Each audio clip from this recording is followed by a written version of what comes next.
update po tayo guys. Kakasuhan po daw nila yung duwende. Dahil po sa ipinakalat po ng duwende yung sinasabi na si Lisa ay na-hold po doon sa ibang bansa. Nandito tayo. Okay lang po pag si duwende yung parusahan nila, basta kita dili. Ipinatanong lang po ito sa atin kung totoo po ba talaga yung nangyari doon. Kung mayroon po ba talagang namatay doon sa Beverly Hills sa ibang bansa na may-ari. Kaibigan, kinakabahan ako. May nagtawag sa atin. Kakasuhan daw tayo. Oo, dahil po sa ipinakalat po daw. Hindi naman siguro yung sinagot natin ba ng mga katanungan na ipinapaabot sa social media. Hindi naman siguro yun na masama, di ba? Kasi ipinatanong lang po ito kung ano man po ang inyong nakikita, yun po talaga, di ba? Hindi po yan pwede mabago. Sa lahat po na nagtatanong sa atin at nag-chat, kasi kakasuhan daw po daw yung mga fake news na nagpakalat sa social media ngayon. Mag-ingat po kayo. Kasi po hindi po daw totoo na si Ma'am Lisa ay na-hold po doon sa saan ba yun? Hawaii or something, asa napita na. Parang kinakabahan ako guys, kasi po marami pong mga nag-content po ng ganyan, no? Yung sa atin ay ipinatanong na sa duwende. Yung mga duwende lang po, kung gusto po yung kasuhan, sila lang po ha. Kaibigan, okay lang po ba kayo ang kasuhan? Oh, ito po ang totoo. Ipinatanong po yan sa amin, sa mga duwende, kung totoo po ba na mayroong nangyari po doon na hold po ba talaga si Ma'am Lisa. Dahil po ay mayroon po mga lumabas po ng mga isyo tungkol po sa kasamaan po nila na namatay 7 hours before pa nila ipinapaalam sa kinauukulan po doon. Ngayon mayroon nagtawag kasi sabi nila ang duwende daw kakasuhan. Kung mahuli nyo yung duwende. Kaibigan, nagtatawa ako dito kahit may problema tayo sa Mindanao.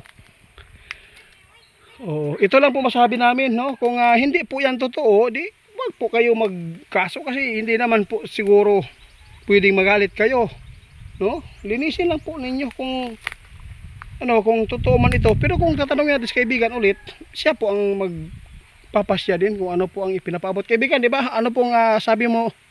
Oo.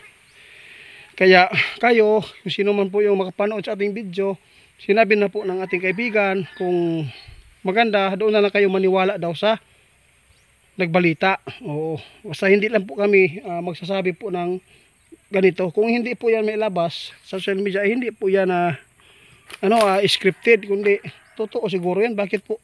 Kasi yung ABS-CBN, no, yung nagpakalat din po ng dito balita na kakasuhan daw po yung mga vlogger dahil po ay mga fake news. Parang nakita ko yung ABS-CBN ay kalaban talaga nila si Duterte. Yun po ang totoo, no? Kaya sa lahat po na nagtawag sa atin, wala naman tayong masamang intensyon na ito ay ang ipinapaabot po natin sa inyo tungkol po dito sa sinabi po ng ating kaibigan. Sinabi po niya kung gusto po nyo maniwala doon kayo sa iba manood. Kaya no comment po tayo, no? Oo. Kung kaya ninyong kung anong si kaibigan duwending ninyo, kasuhan ninyo. Basta yung sinabi ng ating kaibigan kung gusto po nilang makaalam kung totoo po ba yung nangyari na hold si Lisa po doon sa ibang bansa dahil po meron silang kasama na natudas dahil po sa sisyon na sobrahan. Pwede kayo maghalit kung hindi yan totoo, no? Yun lang po. Kaya salamat po sa mga tawag sa atin, no? Grabe. Oo. Kung yung mga tao talaga na sa tingin po nyo kung hindi po yan totoo, ba't kayo magkaso, di ba kaibigan? Ito po yung update guys, no?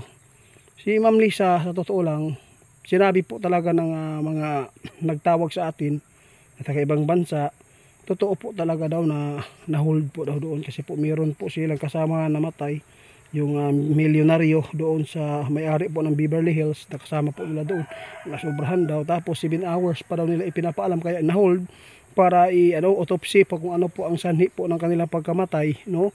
Kaya wag po kayong magalit, no?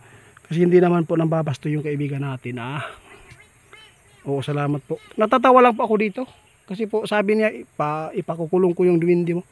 Kaya ba nilang ipakulong kayo kaibigan? Hindi na magtatawanan kayo. Basta ang sinabi natin kaibigan, kung ano man po yung lumabas po doon, no, lalo na yung mga malalaking mga content creator na sikat at kilala sa social media, kung sila po yung nagpapaabot, ibig sabihin yan totoo. Di ba kaibigan? Oo. Kung sino man po yung gustong manood sa iba, kung meron po mga balita na hold, maniwala na kayo dyan. O, yun po ang sabi ng aking kaibigan. Bakit po kayo magagalit sa ipinapaabot ng mga duwindi, di ba? Kasi yung mga duwindi ay updated po yan dahil po nakakasama na po natin lagi dito.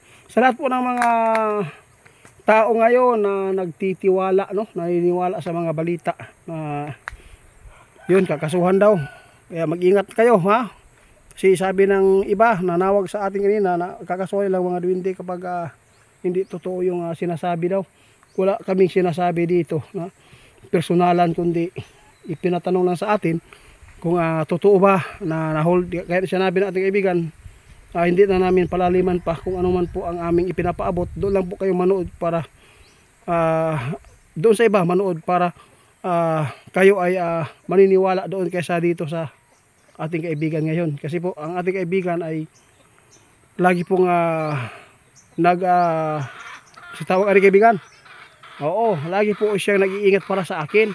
Kaya hindi po niya ipinapaabot yung katotohanan. Kaya sinabi niya na doon na lang po kayo. Pero makikita po natin kay kaibigan, parang naniwala ka rin kaibigan, di ba? Oo, kaya yun po. Sana po, sa lahat po ng mga subscriber po natin, maraming salamat po sa inyong suporta. Sana po ay mabuti po ang inyong hapon ngayon. Sa lahat po ng mga OFW sa ibang bansa, kung ano man po ang inyong karanasan po dahil po sa pagkahuli ni Duterte, huwag kayong mag-alala kasi po napakatalino yan at marami pong kakampi po ni Tatay Digong. Oo. Kaya sa totoo lang guys, aaminin po natin, no? Sinabi na po ng ating kaibigan, mabuting tao si BBM. Yun po ang totoo. Mabuting tao si BBM. Kaya lang, ang masama yung nakapalibot sa kanya. Yung nakapalibot sa kanya, yung mga tao na masama. Yun po ang nag-uutos kay BBM.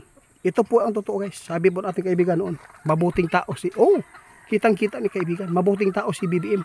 Ayaw po niya ng gulo. Ngunit, nagulo lang po dito sa ating bansa dahil po sa nakapaligid sa kanya. Yung mga nakapalibot sa kanya, sila po yung may kapakanan po dito kung bakit po magulo yung ating bansa. No? Sa totoo lang, di man ilan nyo guys, maayong tao ni si BBM yun. Yun po ang sabi ng ating kaibigan. Kaya lang, mahirap lang po talaga na maraming mga tao nakapaligid sa kanya, tulad kanyang asawa, Tambaloslos o Tililing, sino po yan? Oo, yun po.